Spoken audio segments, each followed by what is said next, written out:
शनिवार की रात कानपुर और उन्नाव के बीच एक दर्दनाक हादसे में 27 लोगों की मौत हो गई। श्रद्धालुओं से भरी ट्रैक्टर ट्रॉली गड्ढे की वजह से बेकाबू होकर तालाब में जा गिरी। मरने वालों में कई महिलाएं और बच्चे शामिल थे। ट्रॉली में सवार 50 से ज्यादा लोगों को संभलने का मौका तक नहीं मिल पाया। कोरथा गांव के ये लोग फतेहपुर में चंद्रिका देवी मंदिर से लौट रहे थे। हादसे की बड़ी वजह हाईवे के किनारे 2-2 फुट के गहरे गड्ढे थे। ऐसे ही किसी गड्ढे में ट्रैक्टर का टायर पलट गया और इसके बाद ये बेकाबू होकर ट्रॉली समेत तालाब में जा गिरा।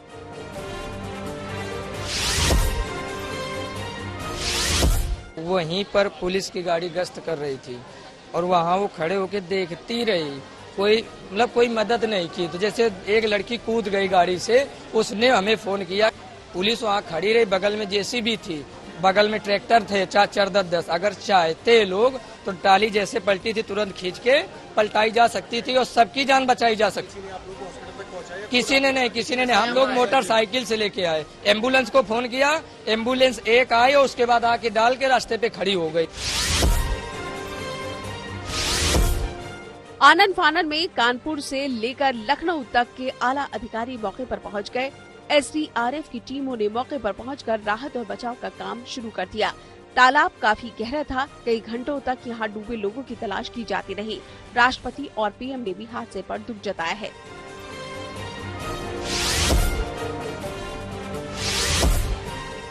कानपुर में बीती रात एक और बड़ा हादसा हो गया। ट्रक और ट्रैक्टर की टक्कर में 5 लोगों की मौत हो गई। ट्रैक्टर में सवार लोग माता विंध्यावासिनी देवी के मंदिर जा रहे थे। हादसे में 7 लोग घायल हो गए।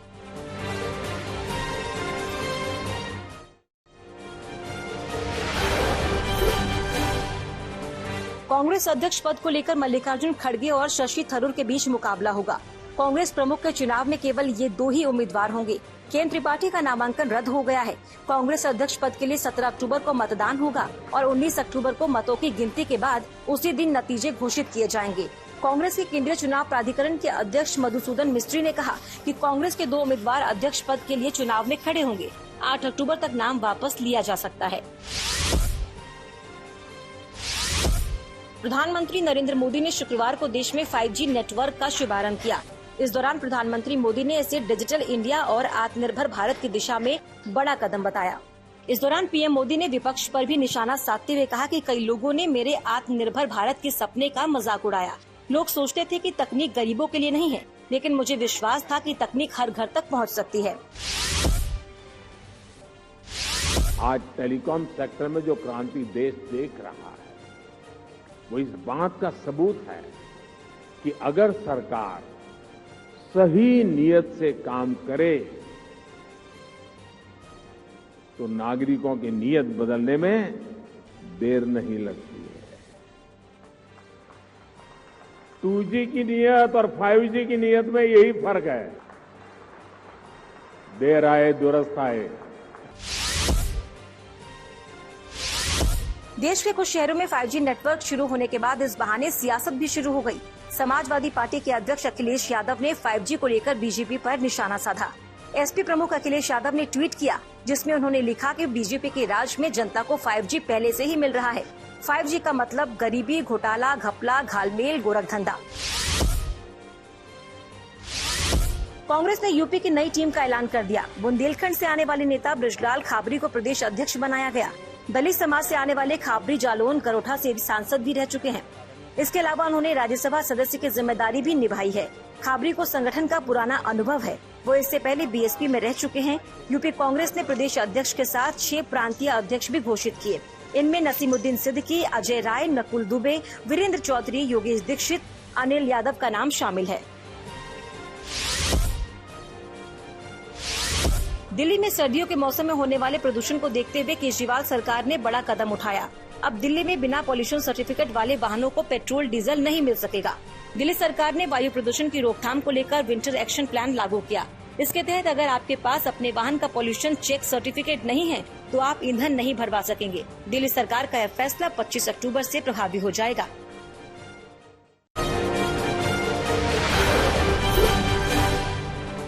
राजस्थान में अशोक गहलोत की कुर्सी पर संकट अभी टला नहीं है। आलाकमान ने 30 सितंबर के बाद सीएम को लेकर फैसला करने का संकेत दिया था, लेकिन अब तक कोई फैसला हो नहीं सका। उधर गहलोत गुट के विधायकों ने कहा कि जब तक दिल्ली से अशोक गहलोत के मुख्यमंत्री पद पर रहने का ऐलान नहीं होगा, तब तक इस्तीफा वापस नहीं लेंगे। राजस्थान में सियासी खींचतान के बीच मुख्यमंत्री अशोक गहलोत ने अपने पद पर बने रहने का संकेत दे दिया है। अशोक गहलोत ने लोगों से सीधे बजट सुझाव उन्हें भेजने के लिए कहा। अशोक गहलोत ने कहा कि युवाओं, छात्रों और आम जनता से अपील है कि वो अपने सुझाव सीधे उन्हें भेजे ताकि सरकार बेहतर योजनाएं ला सके। ये पूछे जाने पर कि क्या वो राजस्थान का अगला बजट पेश करेंगे, इस पर अशोक गहलोत ने लोगों से सुझाव भेजने की बात कही।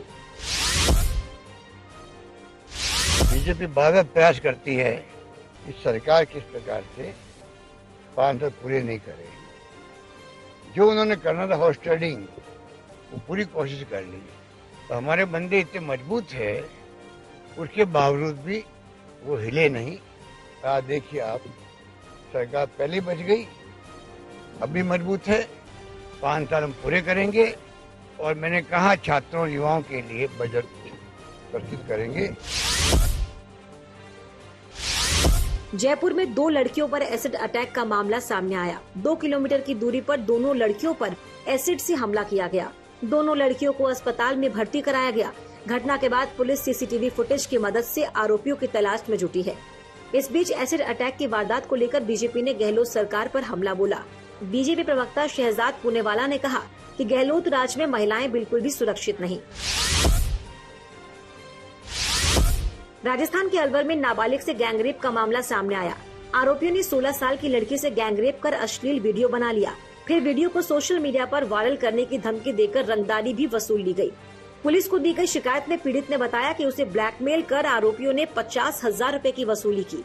सभी आरोपियों की उम्र 20 वर्ष के आसपास बताई जा रही है। पुलिस ने केस दर्ज कर आरोपियों की तलाश शुरू कर दी।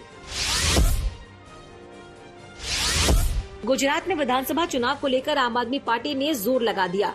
दिल्ली के सीएम अरविंद केजरीवाल लगातार दौरे कर रहे हैं। केजरीवाल ने गुजरात की जनता से एक मौका देने की अपील की। केजरीवाल ने नर्मदा का पानी कच्छ में चारों तरफ पानी लाने का वादा किया। उन्होंने दिल्ली और पंजाब की जीत के रिकॉर्ड तोड़ने की अपील की। आज भी गुजरात में कई कार्यक्रम में केजरीवाल हिस्सा ले रहे हैं। पीएफआई पर बैन के बाद लगातार रेड जारी है। चेन्नई में पीएफआई हेडक्वार्टर को सील कर दिया गया। तमिलनाडु और केरल सरकार ने अधिसूचना जारी कर पीएफआई और उससे संबंधित संगठनों को अवैध घोषित किया।